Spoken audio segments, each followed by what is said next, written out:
6 years and 1 day after Hitler invaded Poland, Japan signed the Instrument of Surrender.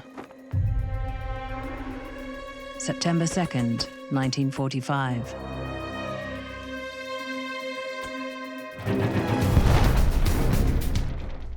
No one will ever know how many died. No one will ever know the name of the first or the last victim.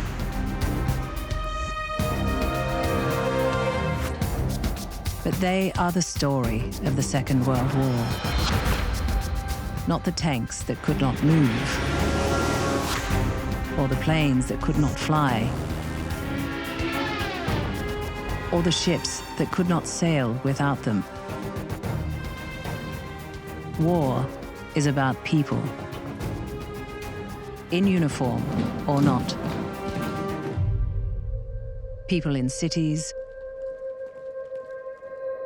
villages, jungles. Strangers as allies. Neighbors as enemies. Hundreds of millions of people for whom for 6 years and 1 day there was hell on earth.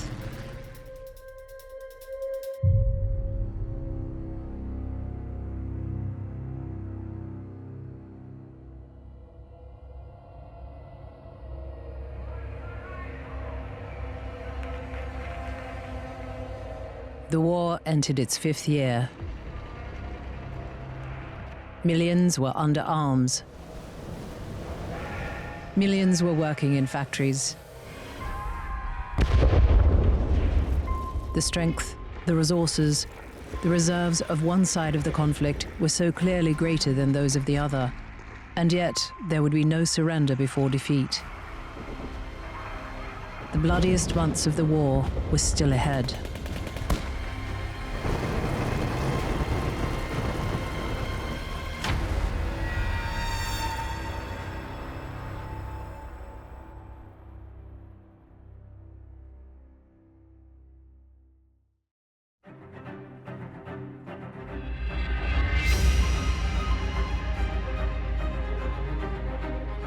In January 1944, and despite losses of 4.5 million, German armed forces reached their greatest strength, with 9.5 million under arms.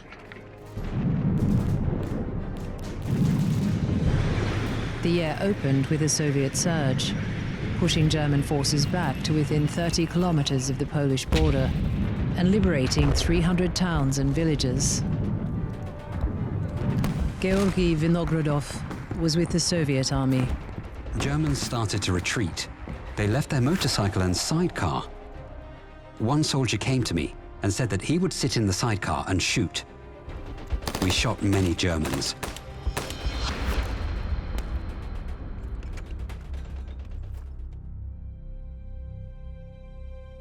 On January 15th, Soviet forces broke through the ring around Leningrad, linking with units coming from the east at the village of Robska. One Red Army soldier reported, "We didn't take many prisoners." By lifting the siege at Leningrad, they showed that the war was over for the Germans. Once the Germans had retreated from Leningrad, they didn't move any further west. They were being pushed slowly back, right back to Berlin. On the 27th, the Moscow-Leningrad railway line was cleared. The 872-day siege was at an end.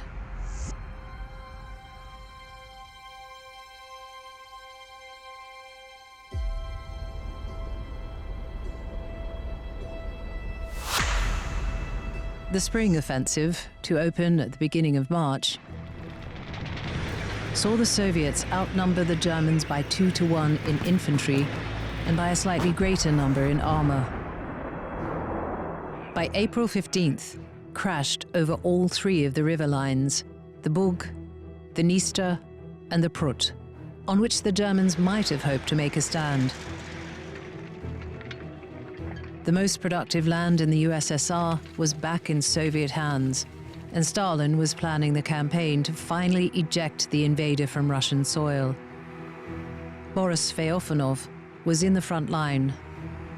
Белорусской операции, да, мы чувствовали, что что-то готовится, поскольку стала поступать артиллерия. Не дали 16 человек, взвод стал 28 человек.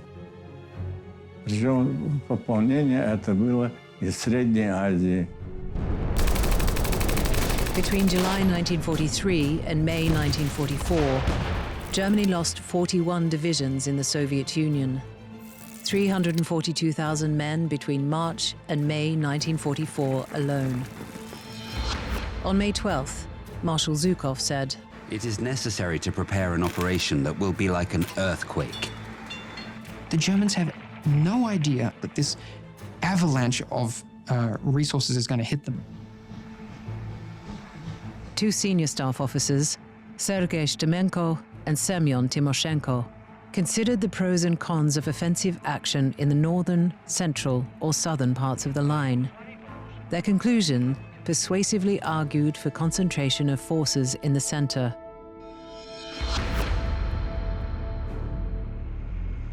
Stalin began his great offensive, Operation Bagration, on June 20th, with partisan attacks that put more than 1,000 transport nodes out of action. The main attacks moved on June 23rd, when 166 divisions, supported by 2,700 tanks, advanced on a 1,300-kilometer front against German Army Group Center, which could deploy only 37 poorly supported divisions to oppose it. The Germans have 600 aircraft to cover Army Group Center. The Soviets have more than 5,000. And the really telling point of the Soviet strength is artillery. And they have something like 25,000 guns concentrated against 2,500 German guns. Germany's drive to the east was broken. By the end of the first day, the Germans had been pushed back 16 kilometers. Within a week, the German line was smashed. The Germans were falling back on Bobruisk, Stolzby, Minsk, and Grodno, with losses of 38,000 killed, 116,000 taken prisoner, 2,000 tanks destroyed, and 10,000 guns lost.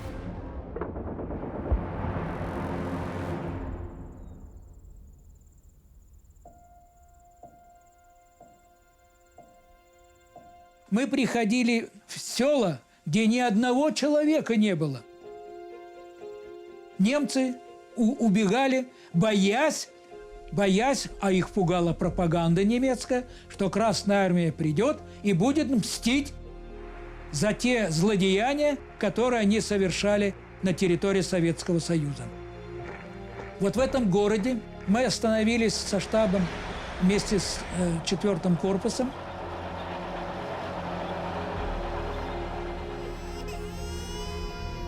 И часть его в земле.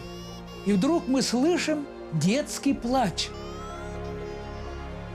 Ну, скорее открыли крышку, и что мы видим? Мать задушила одну свою девочку, а другую пыталась задушить, но мы, конечно, их освободили, не дали. Всех оставшихся в живых, еще 2 девочки и эту мать, завели в свой штаб, дали успокоиться, накормили. И потом эта женщина горько сожалела.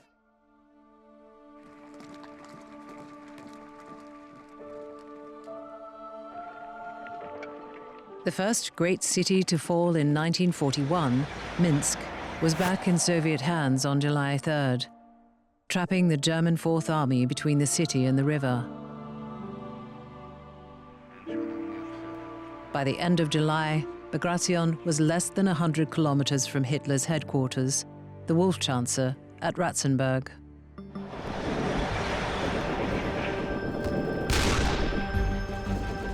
Before July 1944, Germany had suffered 2.8 million war dead. In the next 9.5 months, until Berlin fell, a further 4.8 million would die.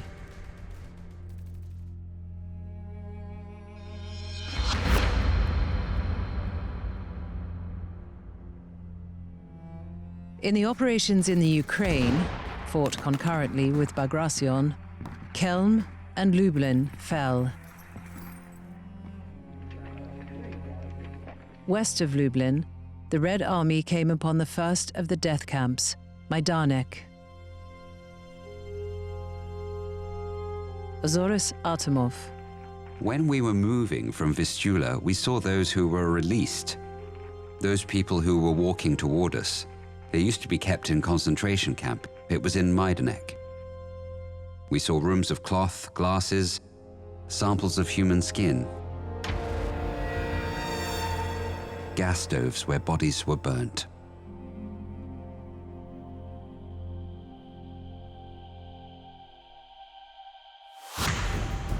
On July 25th, with the Soviet troops west of the Bug, Lieutenant General Tadeusz Bohr-Komanovsky, commanding the Polish Home Army, telegraphed London. We are ready to fight for the liberation of Warsaw at any moment. About 2/3 of the city on the west bank of the Vistula was in Polish hands on the second day, August 2nd, 1944, and Polish flags were flying from the top of many buildings. German reinforcements arrived. Soviet troops did not. They did not assume, as well as Germans did not, that Soviets would stop their offensive for more than 5 months. The decision to stop the offensive for 5 months must have been taken by Stalin himself. The Warsaw insurgents telegraphed, We are without any material or moral support. The soldiers and population of the capital look hopelessly at the skies. Following the failure of the uprising, demolition squads were guided by German experts to Warsaw's most significant cultural and historical sites and destroyed them. In one of his last speeches to the Reichstag, Hitler boasted of this pointlessly vindictive act.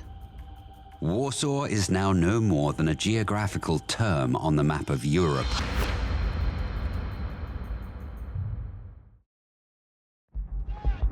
On October 16th, Soviet troops broke into East Prussia, within 80 kilometers of Rastenburg. Boris Feofanov.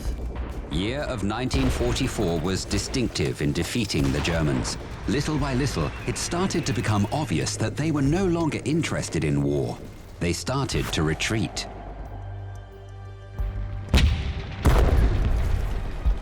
By the end of 1944, the only members of the seemingly invincible Wehrmacht left on Soviet soil were prisoners of war, and Soviet forces were fighting west towards Berlin.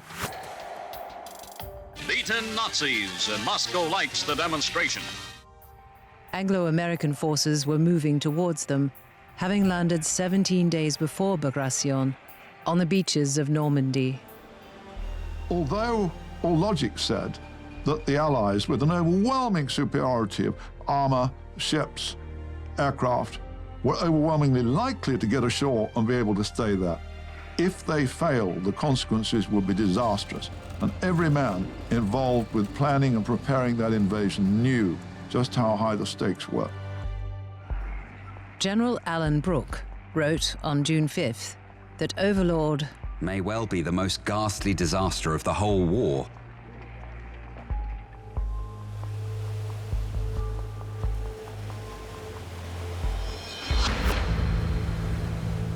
On June 5th, General Eisenhower, Supreme Commander, prepared a statement. It said, Our landings have failed to gain a satisfactory foothold. The troops, the air, and the navy did all that bravery and devotion to duty could do. If any blame or fault attaches to the attempt, it is mine alone. His statement was not required. On June 5th, Eisenhower gave the go-ahead and said, I hope to God I know what I'm doing.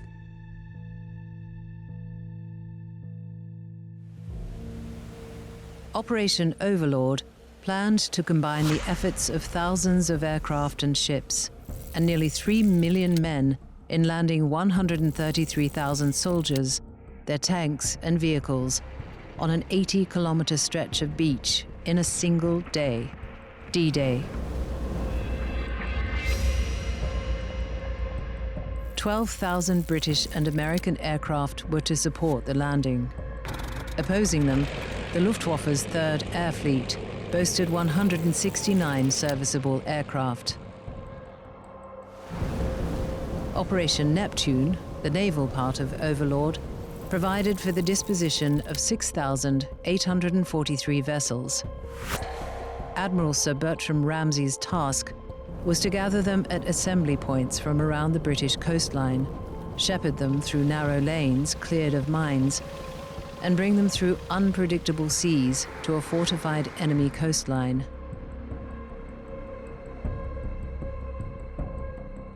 As we got out to sea, there were 5,000 ships to make the invasion into Normandy, and it was a sight to see. It was rough. The sea was rough, and men were sick, mostly because they were hungry. We were briefed on board the ship as well, and that was our objective. Everybody meet there. Get off the beach as fast as you can, and eventually you'll see the church and make your own way there through the streets.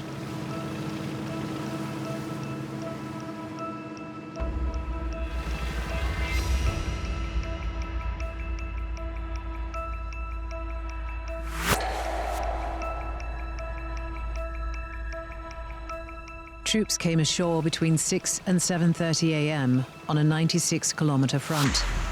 More than 156,000 came ashore on the first day. Leon Gautier was with the Free French. We land on the 6th at 7:23 in the morning. The first job was to take the blockhouse opposite the beach. We had orders to run very quickly toward the blockhouse.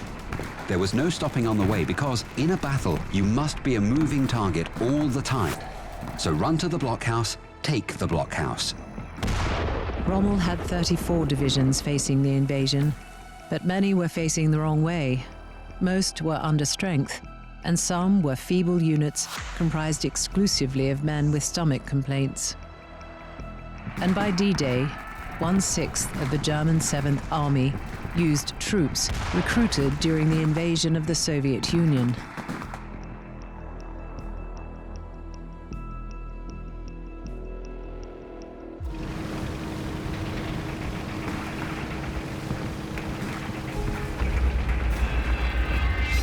The US 1st Division on Omaha faced the best of the German formations, the 352nd Division.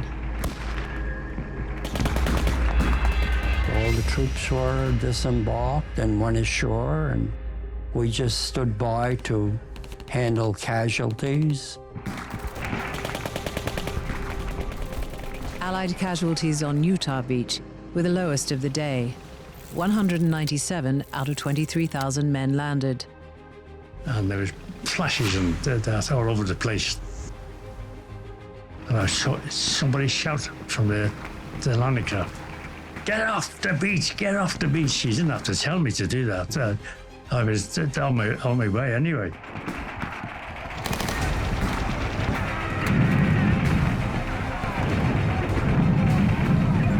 There was one of them, and he's looking at his shoulder in a stupid sort of way, you know. There was bits of his arm flying off. He was taking a full burst in his shoulder, and he was just looking at it.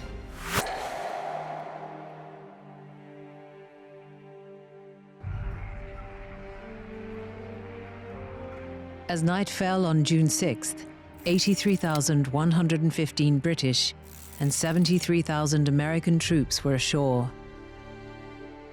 By the 9th, the first Allied airfields were open for business. By the 10th, the British were joined to Omaha.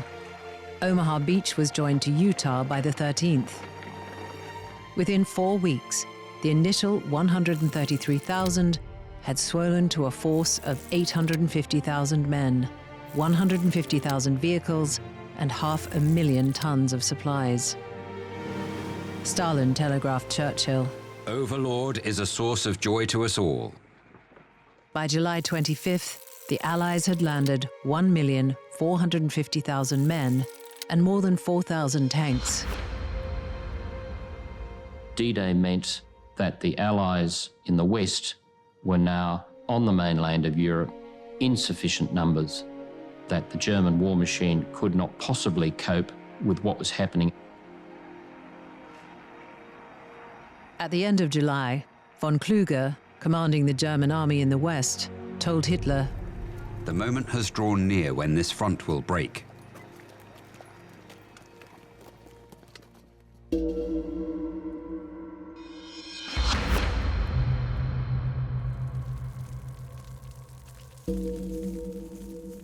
Since D-Day, German forces had lost 2,117 tanks and 113,000 men. They had received as replacement 10,078 men and 17 tanks. Le 18 juillet, nous sommes reculés et nous sommes rentrés dans, ça s'appelle la bouche de falaise. 300,000 German soldiers were trapped in the Falaise pocket. Their armor was decimated. The 116th Division, for example, was reduced from more than 100 to just a dozen tanks. Et puis dans la bouche de falaise, il y avait quand même 10 000 morts. Quelquefois, c'est vrai, on a marché sur des cadavres. Hein.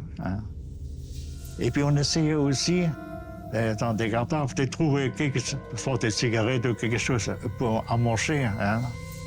Parce que déjà des semaines avant. Hein.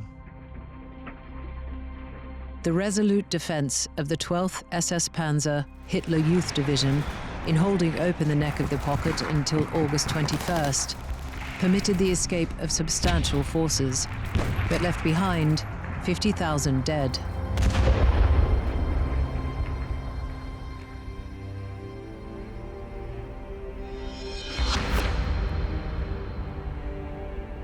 On August 19th, British and American armies linked up.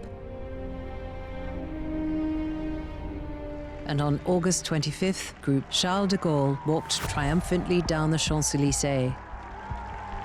Flags flew, everybody cheered.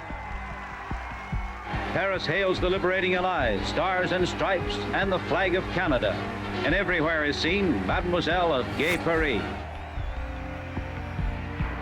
Some unfortunate women accused of collaborating had their heads shaved.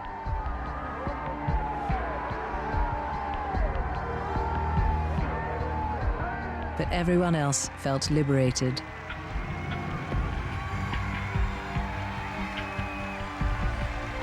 It gives them the image of the people who liberated France. Everybody knows Paris has not been liberated by herself. Everybody knows that it's been liberated because there are huge American forces just outside Paris. Liberation. De Gaulle, symbol of free France. And resurgent Paris cheers to the strains of the Marseillaise.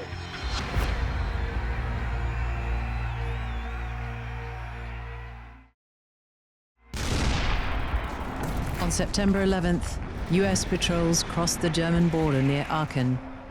5 days later, Hitler announced, "I have made a momentous decision. I shall go over to the offensive." Adolf Hitler himself had this, what I would say, delusional idea that he could send 200,000 German soldiers through this 70-mile front, steamroll an entire million-man American army.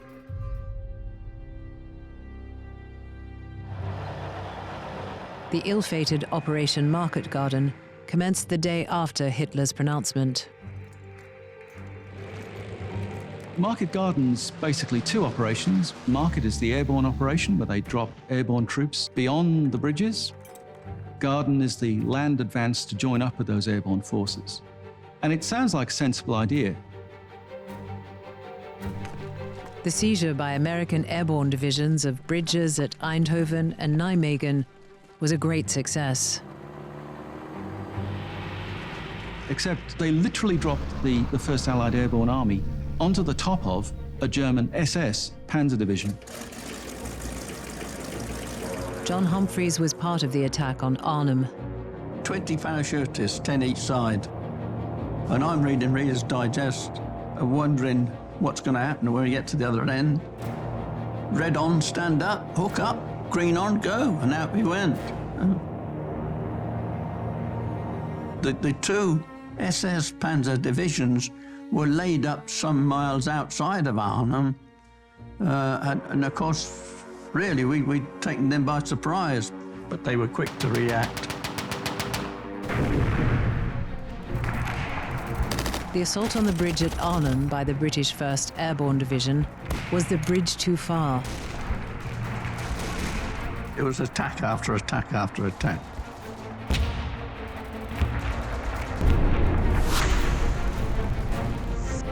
Brengan was killed by my side, and when he died, he spilled his blood all over me so hard. And then German officer in cultured English said, "If you don't come out, I'll blow you out." So I came out.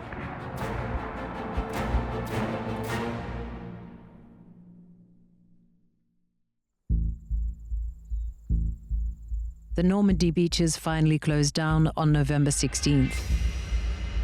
On the morning of December 16th, a 145-kilometer front was held by 4 American divisions. 2 had been sent to the quiet Ardennes to recuperate, and 1 was yet to see action. 1 inexperienced armored division was in support. It was onto this force that 2 panzer armies fell, initiating Operation Herbstnebel, Autumn Mist, the Battle of the Bulge.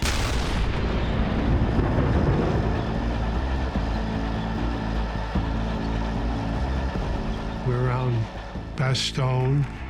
We're in a farmhouse. And I was laying next to a buddy of mine, and all of a sudden we hear this thud.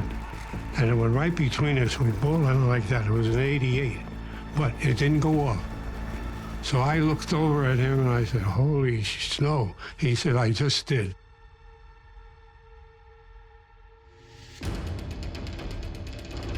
Eisenhower reacted swiftly, drawing armored formations to the flank of the attack, where they blocked and frustrated the German advance.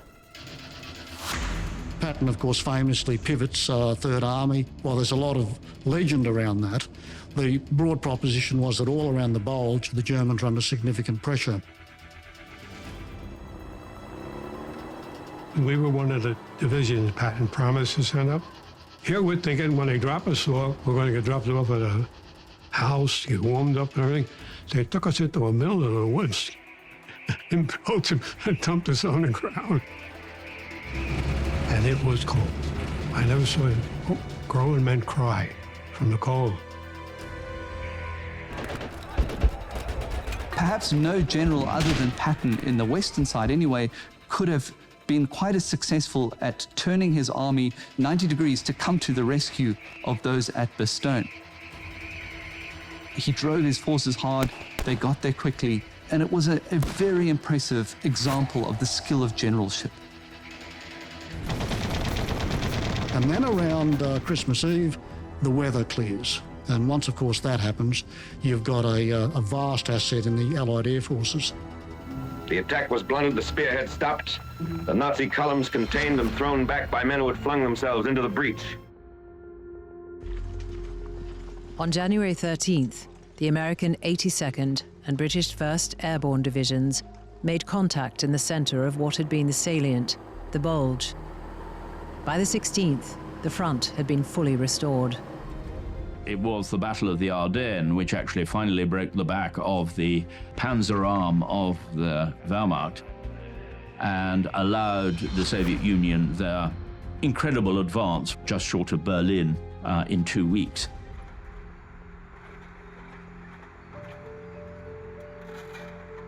The offensive cost the US 5th Army Group 19,000 dead and 15,000 prisoners. But in the first 2 months of 1945, the United States made good its losses by landing 7 fully equipped, full-strength divisions in Europe, 3 of them armored. Germany, which had lost 100,000 men killed, wounded or captured in the Ardennes, and 800 tanks and 1,000 aircraft, simply could not make good its losses. And then we were moved up to the Rhine, and we didn't know why, of course, but the idea, well, the basic idea is we were going to be the thrust into mainland Germany. And all we knew was Germany was across the river, and we all piddled in the river for good luck.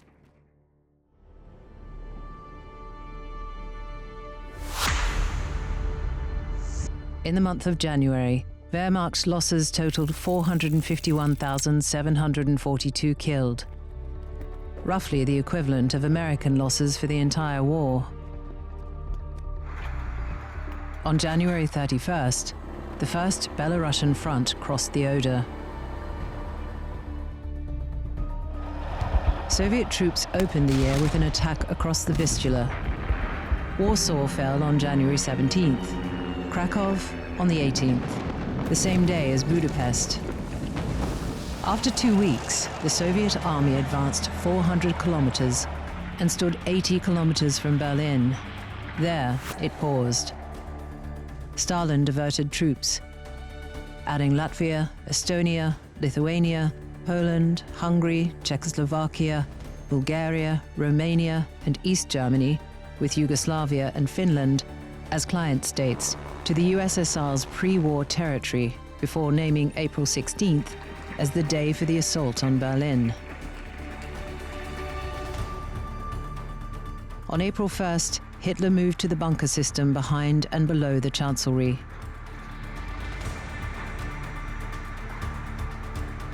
In the streets of Berlin, 10,000 Germans were hanged by their own for defeatism and cowardice, mostly from street lamps. Right up into the last days of the war, Germans were told they would be shot if they put up a white flag. The Soviet attack opened with 8,983 guns, firing 1,236,000 rounds on the first day. When Zhukov's and Konev's forces joined hands west of Potsdam on April 25th, they had encircled Berlin. The Soviets had more than 2.2 million men and more than 6,000 tanks. The Germans could only muster 850,000 men and 1,500 tanks.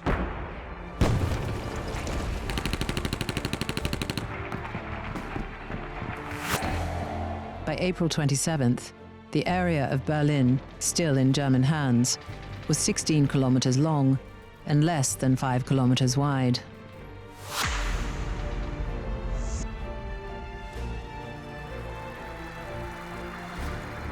Дальше картинка сразу. Берлин преобразился. Покрылся белым цветом. Из окон, балконов, где только можно, белые полотнища. Простыни, наволочки, что угодно бело было, вывешивали.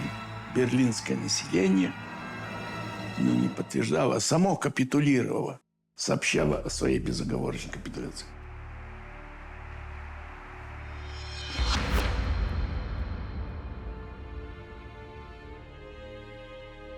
Adolf Hitler dictated his final testament. Then, on April 30th, had lunch, poisoned his dog, and killed himself. An hour earlier, soldiers of Zhukov's Third Army had planted a red banner atop the Reichstag.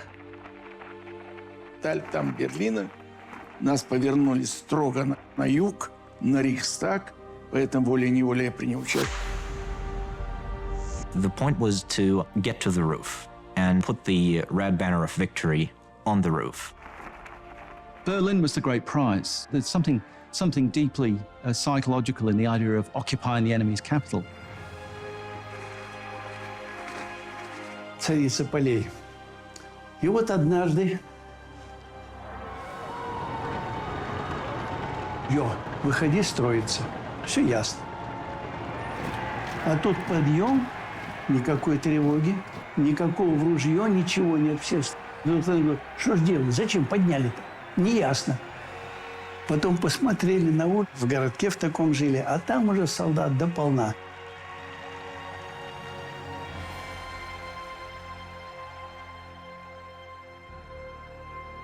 But it was not over. Hundreds of thousands were yet to die. On June 15th, 1944, with Allied forces fighting inland from the Normandy beaches, 2 American divisions landed at Saipan in the Marianas. The death toll in the battle for an island of 119 square kilometers was 3,426 American and 24,000 Japanese dead, many of them civilians.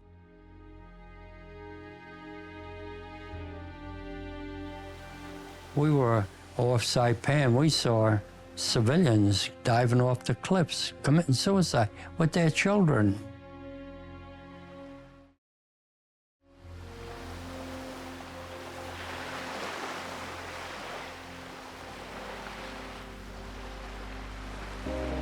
Between June 19th and 21st, the largest carrier battle in history, the Battle of the Philippine Sea, was contested as a preliminary to the liberation of the Philippines.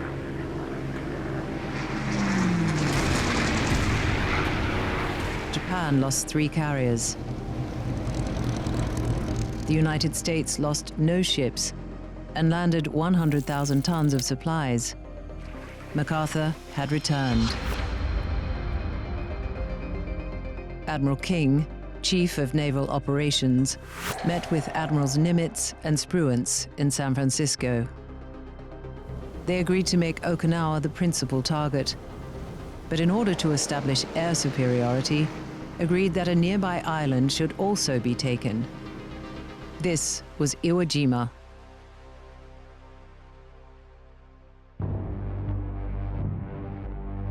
Then D-Day itself brought 800 ships and thousands of small landing craft to the shores of the island, which was defended by thousands of Japs, every one of whom was prepared to die for his emperor. We took the troops to Iwo Jima on a D-Day with all the thousands of ships, Australian, English, American, and we were anchored right off Mount Surabaki.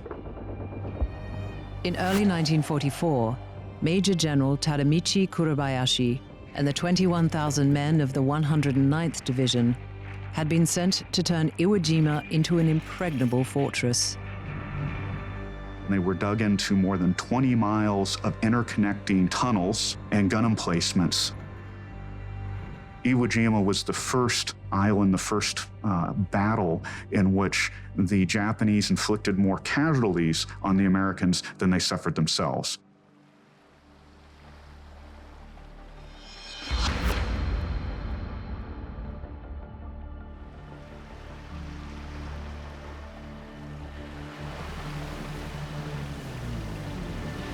The invasion fleet approached Iwo Jima on February 19th. A third of those who landed were either wounded or killed. More than a third of the Marine Corps fatalities for the whole war for possession of an island of about 30 square kilometers. Why on earth, when everybody knew that the war was approaching its end, why they didn't just shut them up in that corner of the island and leave them to sweat, leave them to rot on that island? I guess mainly for the sake of saying we won.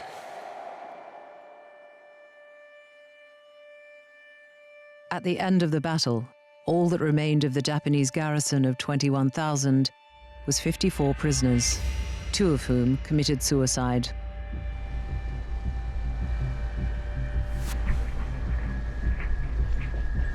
For the assault on Okinawa, 430 assault transports were loaded at 11 ports, from Seattle to Leyte. On April 1st, 1,300 ships were massed offshore. By nightfall, more than 60,000 Americans were ashore. The Japanese moved inland and dug into caves. Then the Americans, whether they're soldiers or Marines, needed to adapt, make their landing, and then move inland and turn it from an amphibious assault into essentially an inland operation, a ground operation against entrenched enemy forces.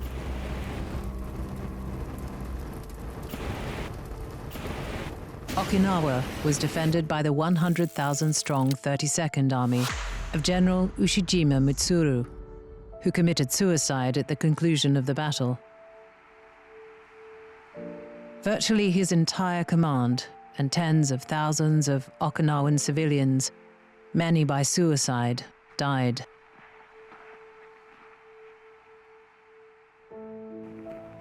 On July 2nd, the Okinawa campaign was declared over. The Japanese lost 110,000 troops, including 1,465 kamikaze pilots, who accounted for 29 ships sunk, 120 damaged, and 3,048 sailors killed.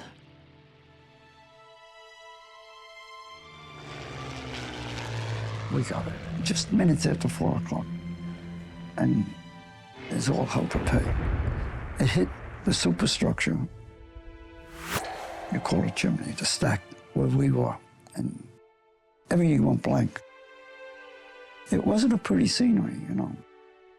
It was a kamikaze, he took us out. We found his body dispart with a parachute. You know, we were young, couldn't understand why he had a parachute on.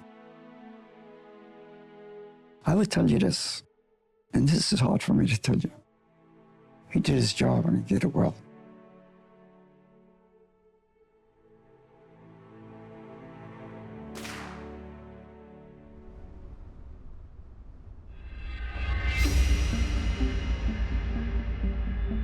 On the 16th of July, the first atomic bomb was tested at Alamogordo. It is an atomic bomb. It is a harnessing of the basic power of the universe. Franklin Delano Roosevelt had died on April 12th. One of the greatest men in American history is laid to rest. Churchill had been soundly defeated at a general election on July 5th. Labour landslide. New leaders faced Stalin across the conference table in Potsdam. Would bear the fruit of friendly and lasting agreement amid the sharp thorns of Europe's post-war problems. And a new president, Harry S. Truman, faced a profound decision. The Japanese in the tiny council at the top were not still, despite the fact that people were starving to death, and kept on saying, no, we should equip schoolboys with pikes, we should defend at all costs, we will never surrender.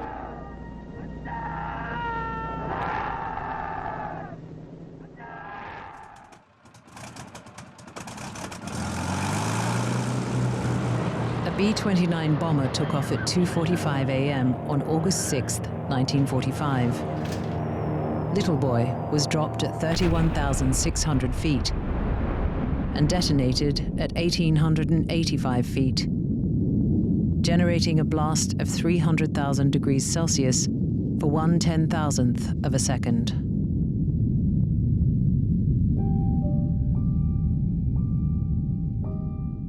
It allowed the peace party to argue to their own people. They were not defeated by these white guys, these soldiers, or the Air Force anywhere in the world. They were defeated by modern science. So modern science allowed the Japanese a face-saving gesture to get out of the war. In the end, they were defeated by technology. The bomb was designed to knock a city down, rather than blow it up. 63% of Hiroshima's buildings were destroyed. About 140,000 people were killed. Ultimately, the death toll would reach an estimated 200,000.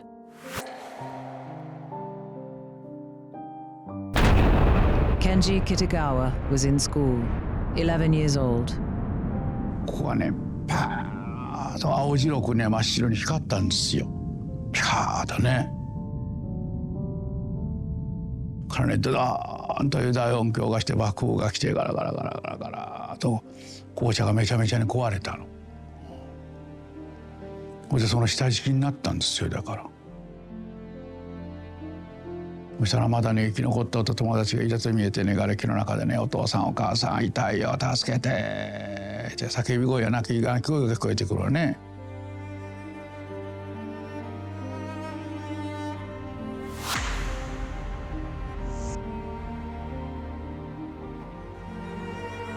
そしたらね、いっぱい人が流れてきだしたん、上流からみんな川へ飛び込んだりするから暑いしね、やけどしてるし。川がね、みんな阿鼻叫喚の地獄の川になったんですよ、いっぱいいっぱい。そこらの川もみんなそうなったんですよ、いっぱいいっぱい人がみんな飛び込んでひどいやけどしたりしてね、飛び込んでるから。助けてくれって言ったってどうしようもないわね。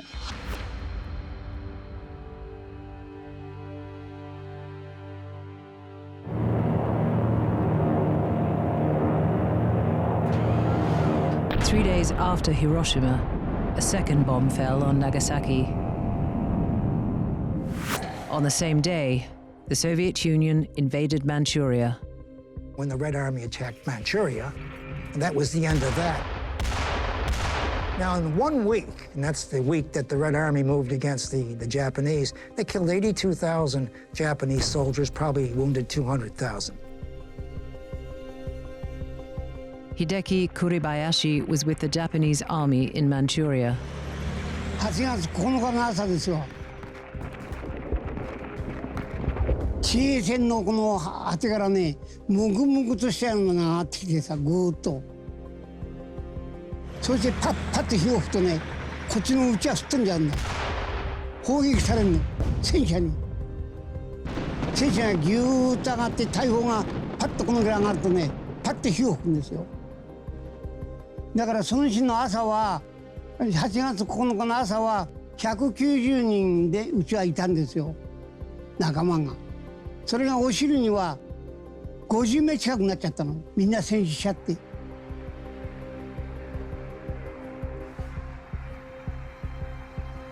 A week after the Soviet troops attacked, the Japanese people heard their emperor's voice for the first time in a radio broadcast.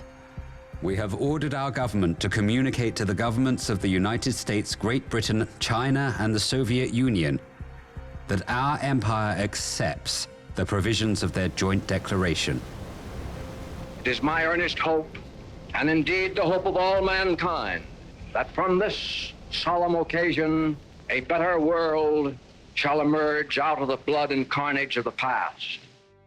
On September 2nd, General Wainwright, who had surrendered his command in the Philippines, and General Percival, who had surrendered Singapore, gaunt figures released from Japanese captivity, stood behind General MacArthur as he accepted the Japanese surrender aboard the USS Missouri. The ceremony lasted 23 minutes. Around the world, the dying continued, the fighting continued, but that war, at least, was done with. Entire populations had been wiped out. Communities had been destroyed, their cultural identities and memories had been wiped out, and still to this day, many of these communities have never recovered or never will be able to recover.